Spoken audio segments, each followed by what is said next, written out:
иегінен ұстайсыздар. Содан кейін тіліңізді бері қарай шығарасыз.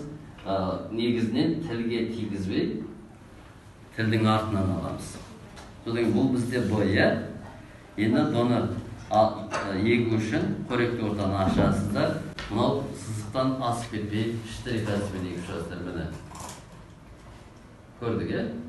Өзінің салмағымен қайтадан жауап қоясыз. Олайда. Әйіске орайды. Содан кейін бұны қайда құрамыз? Термостат. Макровид, микровид. Макромен көтересіздер. Майға тию керек.